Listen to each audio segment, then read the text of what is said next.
For our big design topic of the week, I want to talk about the frustration points in video games and whether or not it's considered good or bad design to have them in if it is a part of your game. And the subject of the week is La-Mulana 2. This is, of course, a sequel to what is considered to be one of the hardest 2D action adventure games of all time, featuring basically it's a fixed game. So the entire game space, there's no random procedural generation, but it is so obscure in terms of its level design and how things go that's not even funny. It's basically taking the Metroidvania formula, that kind of open-ended design, to the highest logical conclusion you can go with. And on top of that, it is a game full of death traps. Lots and lots and lots of death traps.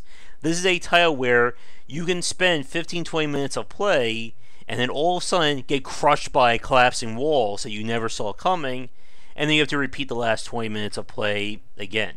Oof. Yeah. So it's like a polished I want to be the guy. Yeah, even more beyond that. And jeez. they love to have... Oh, and you know how a lot of games feature, hidden tiles or breakaway walls that lead to secret areas? This game uses that as part of the progression. Meaning that that you're the right way to go may be a wall that looks like all the other walls. Yeah. And to give you a case in point, I spent 2 hours last night trying to make progress, being stuck, to then find that a ladder that was etched into a side of a statue that was like almost impossible to tell while looking at it was the way to go to start the next chain of events.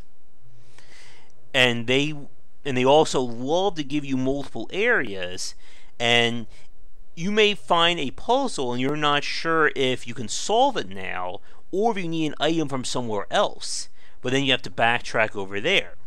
And it is just insane. It is incredibly high difficulty in that regard, but people love that game. They are some hardened fans of the La-Mulana franchise. And it brings up this question about how much does frustration and difficulty like that really add to a game?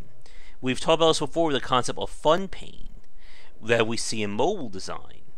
But with something like La-Mulana and the sequel, it is intentionally designed this way. There's nothing to say that why can't the game just checkpoint when you go into a new area, or just letting you restart from that screen. The developers instead just explicitly built the game around this frustration. And so I'm wondering what you think while my voice decides to come back. Well, boy, if there weren't an audience for it, I would say no, absolutely don't. But there is. So, if you're a business and want to make money, you can do this. It's almost certain to be featured in speedruns. Boy, yeah, I mean, it's obviously not good design, and they obviously went against the grain specifically. And they must know that they're not going to get a ton of sales, but they must know that the sales they're gonna get are more than enough. I kind of want to go back because I was on the Steam page not too before we were talking. La-Mulana. Let's just see the original. It only has 1,300 total reviews. So that kind of tells you that its sales were very limited. Let me just see I always have to compare to Reassembly. So it had about the same number of reviews as Reassembly. So I kind of know how many copies they sold, and it's the same price. So I can kind of tell you I know how much money they made, and they made plenty for a design team of 2 or 3. So if they have a company that's 2 or 3 people, and it takes them a couple of years to make it, then they're getting by. They're not rich by any stretch. They're getting by. They have a company, and that company is doing okay. Now La-Mulana 2, let's just see, which is $10 more. It's $25 for this, and it came out a couple weeks ago, and it only has 150 reviews.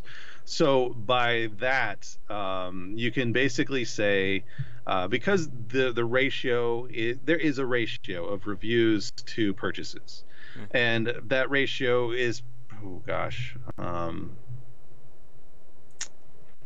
I want to say along the lines of like 100 to 1 or something like that, maybe 50 to 1. So you can tell approximately how many copies they've sold, and based on this, unless they get into kind of a speed run thing very soon, and they obviously missed the cutoff for, you know, the games done quick for summer. They're not gonna make much money off of this. It looks like they're kind of dead in the water. So it makes me wonder, like, they obviously put a lot of time into this, enough time to increase the price to $25, which for an indie game is like, you better be top of the line, awesome, to sell a game for $25. And for a niche game like this, there are plenty of free online versions, and if you have the Mario Maker thing, then you know you've got your endless supply of difficult games to play right there. And Super Dram and all that stuff that's just there online. Like, why would you pay $25 for something unless it is perfection? And this game may be, but is anyone going to find out about it? With 155 reviews, even though they're very positive, at exactly 80%. Like, I don't know. So if this is like a live by the sword, die by the sword. If you want to go against the grain and make a game specifically to frustrate the player, you got to, one, know that not many people are going to put up with that, and two, the people that will put up with that, how much money are they going to spend? And that's where they're at, and it seems like they're not going to do well. And to say that, well, you had it coming, it's hard for me to really say it that way, but at the same time, like, I don't know if they knew their audience, if they're going to go through this much trouble to make a game that's that frustrating. And I think what you just said there about live by the sword, die by the sword works. I think that's a really good point here, because again, like I was saying this on Twitter, I kind of feel La-Mulana 2 is a bad game that's masquerading as a good game. There are really great elements to this game. It is a high challenge game, but it also bleeds into frustration. Like, there's no reason why you can't have Breakable Walls be a slightly different text model or a slightly different art model, or why can't the game just checkpoint when you go from one area to another? And I know people are going to say, well, that's because that's what the fan base wants. But again, if you're appealing to such a limited fan base with frustration elements, how much more sales could you get if you remove those pain points? And this is a perfect spot, you know, I feel like, to have the two modes. Checkpoint mode, non-checkpoint mode. Like, it really is. It's like that perfect spot to have, you know, hardcore mode right there. So one hit death, as opposed to you don't get any saves. Excuse me again. It does. It seems, and it like, I'm watching the video of it, and there are elements of it. I mean, it does. It looks like a very, like, the art looks pretty nice. It's hand painted, hand pixel art, all that stuff. But then I look at the gameplay, and it's like Game Maker. You know, it's there's very basic movements, very basic shooting angles. Like, there's nothing about this that seems modern, except for maybe some of the art styles, and even then, it's kind of old school. So yeah, it is old school to a T there. And there are people who like this. As you said, there's like 150 reviews or something along those lines. But at the end of the day, though, it's just, where is the fun of playing a game like this? And I know a lot of people don't like to use fun as a descriptor for games, but, like, what's the hook? Is it being lost for 4 hours and dying 55 times? Is it the challenging gameplay? Is it, you know, just having to look up a guide to figure out where the hell you should be going? And again, like, for some people, that could be fun for them. But for a lot of people, it's just, you know, it's like just watching you slam your head against the wall until it breaks. Yeah, and I mean, when you talk about that, there's other games to bring in the discussion that were successful, like Super Meat Boy or Trials. Hmm. Those games are meant to be very difficult Hmm. and awkward, but at the same time, the both those games have embraced it. That like Hmm. Super Meat Boy, it shows you all your deaths and it shows you Hmm. your progression over time. A Metroidvania can't really do it like that.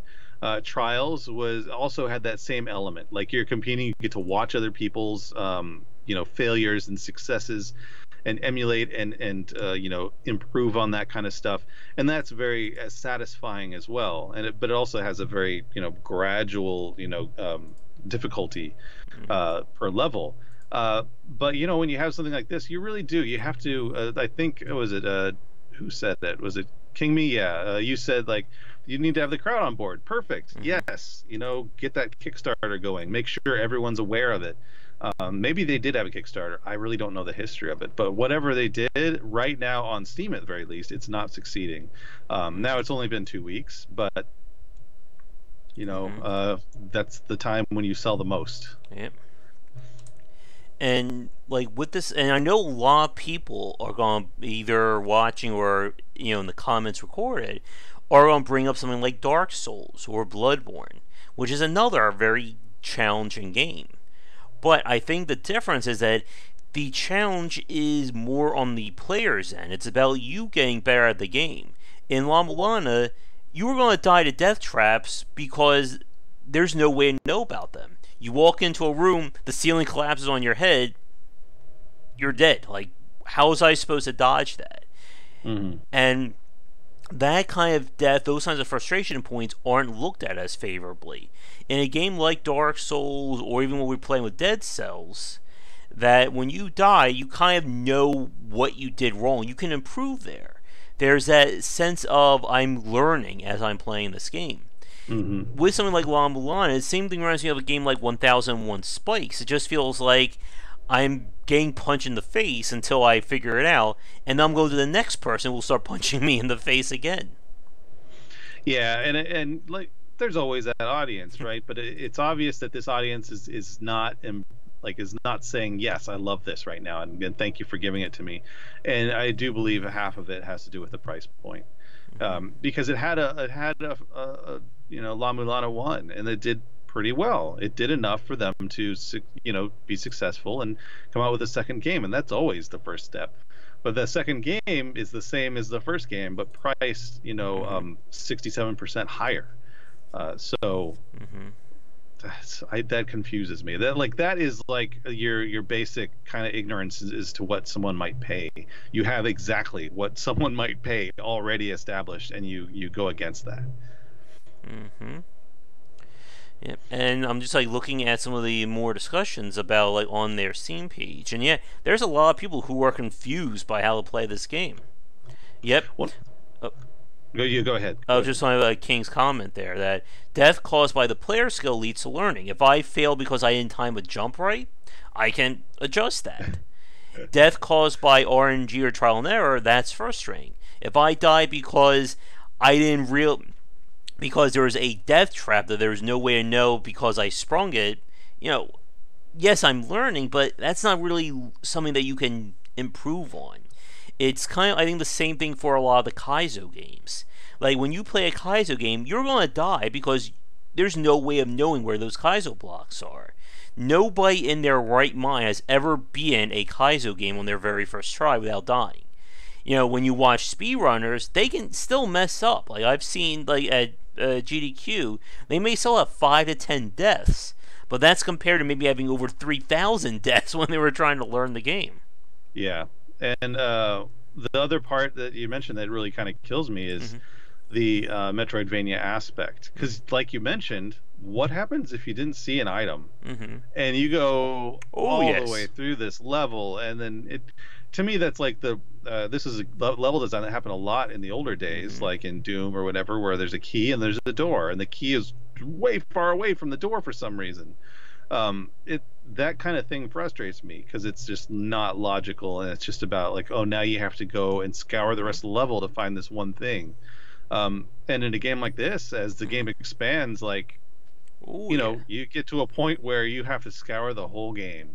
Oh, you're not wrong there, Rob. With the La-Mulana 2, and where I'm at right now, I have 4 different areas all unlocked with varying amounts of progress in each section.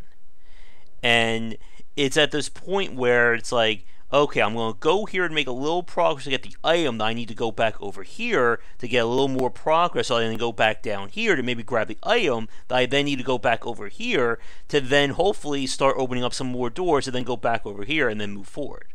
Yeah. Or just like last night, the example I just mentioned, because at another point, apparently a trigger opened that I had no idea it did, and I thought I went in here, but I didn't. So I was just walking around rambling, and all of a sudden I stumble upon a mini boss that then opens up the path to the boss of a level. But there's still items in the level that I can't get to, which that means I have to remember what I'm going to need several hours down the line to then come back, because I'm sure that item is going to be important somewhere else.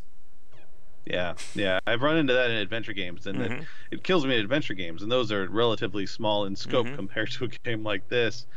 You know, it's bad design for the sake of it. Like, you know, you do it on purpose, but you know, it all comes down to, are people going to buy your game? This was the point I wanted to make before. Is, let's say you're a player. At what point do you know whether or not there's a bug in the game?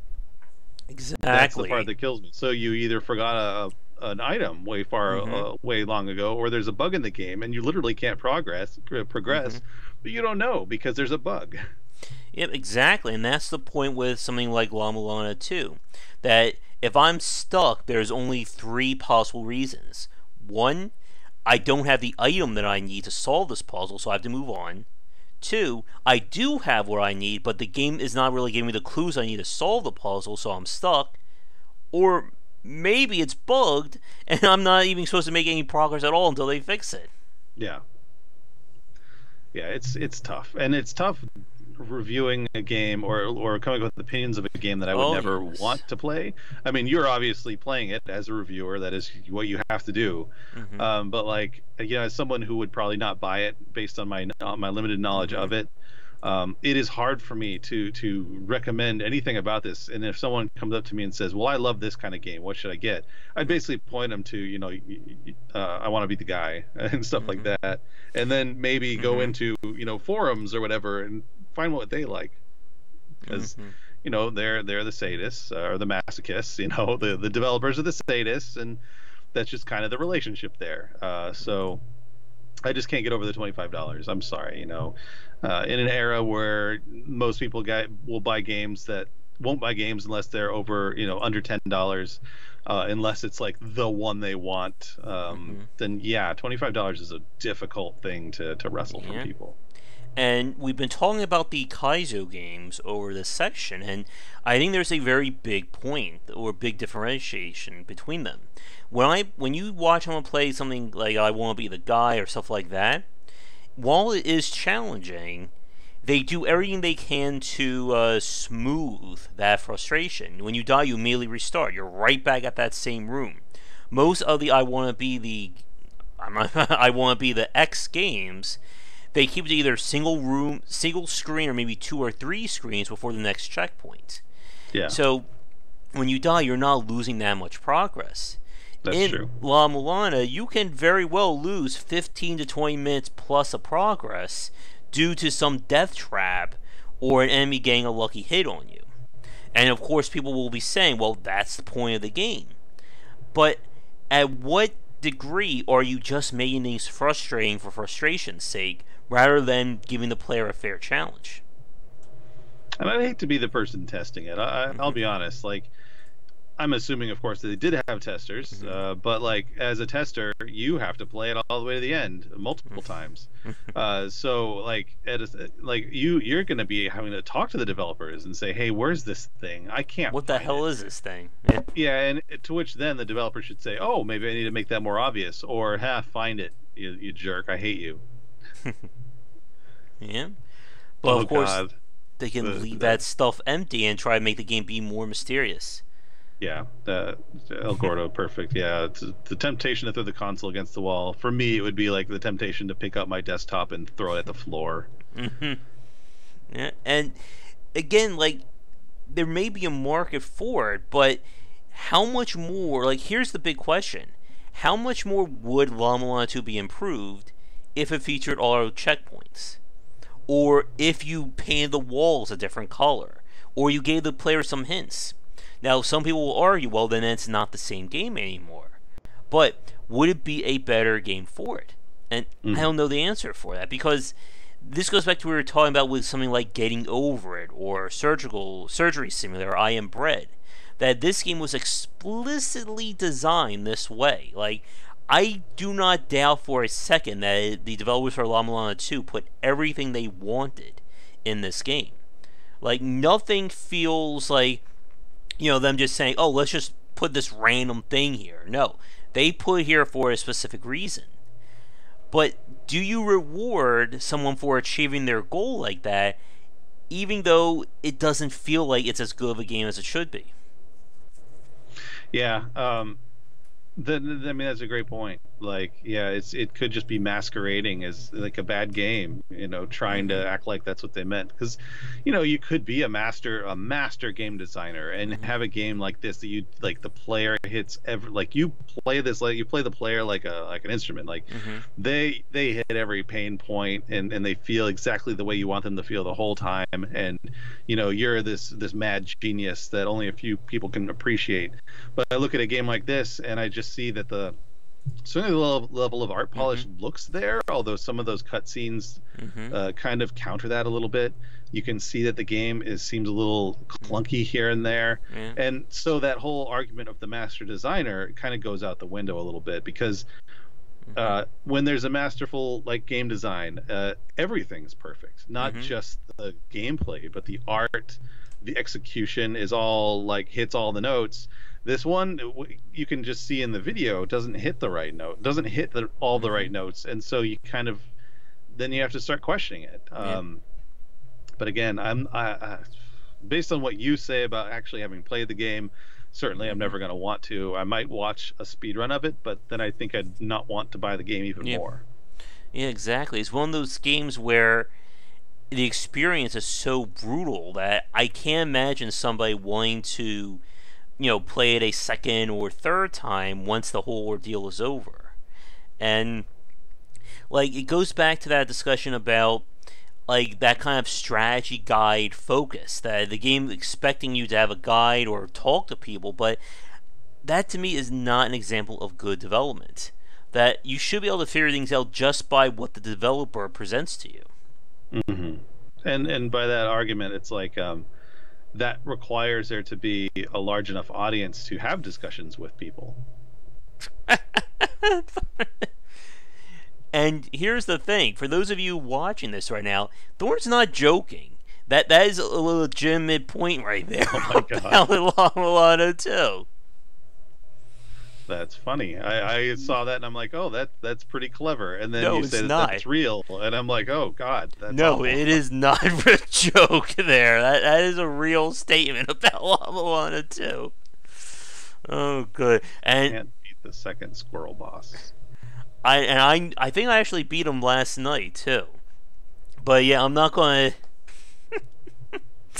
But yeah, that's another point. Like, it's one of those games where. It's one of those games where once you start to figure things out, or if you start to read a guide, so much of the magic of the game is lost. But if we take that further, is it really a magical sense if it's you just going, oh, that wall you passed 15 times that looks like all the other walls? Yeah, you were supposed to hit that wall 3 times to open up a path to get the item you need to now go over here. But you didn't realize it. Right, and to Thorn's point, like a game that has a very tight and technical mastery, I think that there's absolutely a need for that, and it's not something that I could possibly achieve. My technical mastery has gone out the window many years ago. And the question I have for you, Josh, is basically, are you going to finish this game? That's a good question. I don't know. I keep saying yes, I am, but I keep hitting those frustration points. And it's the same thing that happened with La-Mulana 1, where I'm just at this point where, what the hell am I supposed to do? Like, I'm sure there's some random wall somewhere that I was supposed to know to hit that will solve all life's problems right then and there. And the thing is, I can't even talk to someone about the game because it's such an open-ended thing. I may have done something completely different that they haven't even gotten to yet. No, never did. Never finished the first one. Maybe at some point we'll go back to that. Maybe that'll be a painful stream for everyone to watch me suffer while that's going on. Well, there is something, because like you are a hardcore game player and you have a very high level of skill, and for you to and you've also played games that are very frustratingly difficult, and like if you aren't the audience, then there's a more dedicated audience, and perhaps Thorn can speak to this, but like that is specifically for this genre that again, it's the numbers that don't add up for me. It's because it's a small audience, and you can't, because like a lot of niche games, it's a small audience, so you have to figure out the way to grab them. Yeah. Did the word suffer pique your interest there, child? But yeah, like we've talked about this before, about accessibility and playability when it comes to these games, and those are elements that you can't really argue against. Like we said this before, we're seeing this on Twitter, that accessibility options are not a bad thing. There's no one who's going to complain about, how dare you put colorblind mode in my game or have subtitles. But when it comes to playability with a title, and we've seen this with the many, I'm sure with some of the games that you've published, and even the games that you've followed from the independent scene, Rob, you as well as I, we both have seen very rough indie games being released, that the playability is almost non-existent, that the developer felt that aiming for that super niche meant basically disregarding everybody else. I mean, even something like Dwarf Fortress is still a very niche experience. Now, obviously, people have done work to make that game more accessible. I'm sure you can point out, I'm sure a lot of people watching can point out mods that they've made to make that game more accessible. But at some point, though, it's kind of up to the developer to do that and not your fan base. There's 25 big differences between La-Mulana 2 and Dwarf Fortress. Yeah. So that I feel like the Dwarf Fortress is immediately more approachable.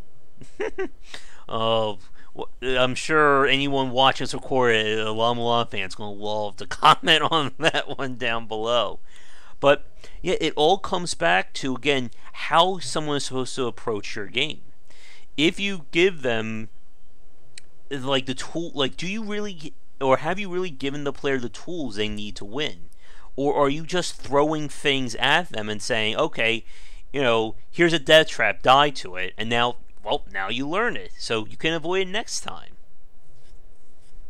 Yeah, and just to comment for a child, yeah, Dwarf Fortress is very difficult to get into. Like I got into it when like the first year or two after it came out, and it is very difficult, but I didn't have to pay $25.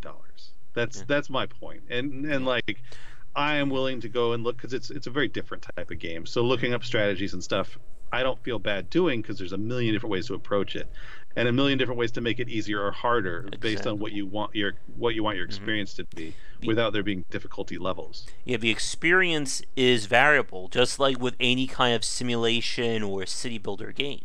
How I build my area in Dwarf Fortress will be different from yours and from 10,000 other people. But when we talk about games like La-Mulana or Kaizo games, there is one way to win. There is one perfect line that you as the player have to figure out. So if the game doesn't really give you the tools to succeed, then it's just really trying to go through those motions. Yeah. And Canopus' comment about Monster Hunter World, yeah. Again, like this one thing that we see from the AAA market, that many developers, at least many AAA developers, I should say, they know how to make their game as playable as possible. They get how important the first 15 to 30 minutes of your game is. Because it doesn't matter if your game's amazing 20 hours in if nobody wants to stick around for that point.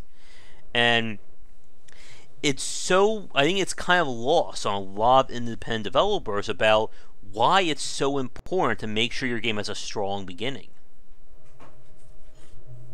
Yeah, no, I agree. Unless you're Half-Life, in which case a 20-minute cutscene is the best way to start the game. Or apparently. Metal Gear Solid there. Yeah.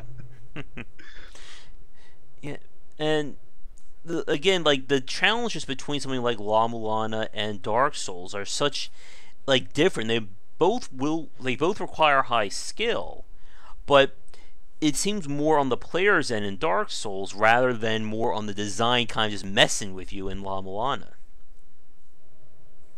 Yeah, and I think it all comes down to what Thorn said. That's a very good point. The niche for super hard, unforgiving games, yes. La-Mulana is on the far end, and Dark Souls is kind of little bit easier, I guess, to put a weird, description to that game. But yeah, there's the audience. It's just, are you able to grab the audience that you're intending to grab for? And I haven't seen their success yet because, like I say, the number of sales it looks like they've had is limited compared to their previous title. And I think, let me check our time here. We should be over an hour. Yeah, we're almost at an hour and a half, so we'll begin to wrap things up here. Yeah. But here's, I think, my big point about the difference between the two. When I play a game like Dark Souls, it gets easier as you become better at that game. Again, you're going to die a lot when you first play a game like Dark Souls, or even something like Dead Cells. But if you get better at it, you'll reach that point where you can just basically just cut right through that game. I've played whole parts of Dark Souls where it felt easy after hours and hours of practicing and getting my timing going. It was how weird it was going back to Dark Souls 1, having played, 2, 3, Bloodborne, The Surge, and so on and so forth, trying to do it as a weapon. But with something like La-Mulana or 1001 Spikes, or even any of the Kaizo games, yes, you can reach a point of technical skill, but then the game will just throw all that out of the... throw all that away to throw another section that you have to relearn again from scratch. There's an invisible block here. Now I gotta make sure I know that. Now there's a puzzle that I'm gonna have to once again completely solve. It doesn't feel like you're growing as a player. You're just getting. It's like, yes, I learned the section, and now I'm back down again to do it again and again. And it's just how much you want to punish yourself until the game's over. You never feel like you're mastering the game. I think in a game like La-Mulana, compared to something like Hollow Knight or Metroid or Castlevania, where by the end of that game you are this badass guy doing all the crazy moves and all the skills, and you're able to now basically handle anything the game throws at you. Yeah. And I guess as one final point about La-Mulana 2, bringing back Doctor Who, for any fans of the last series, it just feels like I'm stuck in that Heaven Sent episode, where I'm just punching my hand against a wall for all eternity, making little bits of progress each time. We said this on Discord, it feels like I'm making inches of progress. That's basically all I'm doing playing La-Mulana 2. There's a little inch there, and then we gotta wait another hour, make a little bit more. But I guess those are my final thoughts. Do you have anything, Rob? Oh no, I think you summed it up pretty well. This is a topic that I think is very interesting, especially having someone on the chat who this is their type of game, and that's the discussion that I think is worth having, because I like to see niche games succeed, and I just want them to figure out how to do it the best possible way. And I don't know if we've seen that with La-Mulana 2. I will definitely be watching speedruns of La-Mulana 1, and when they have one for 2, I'll probably watch that, because I do like watching difficult speedruns, because I do not have that ability. Alright.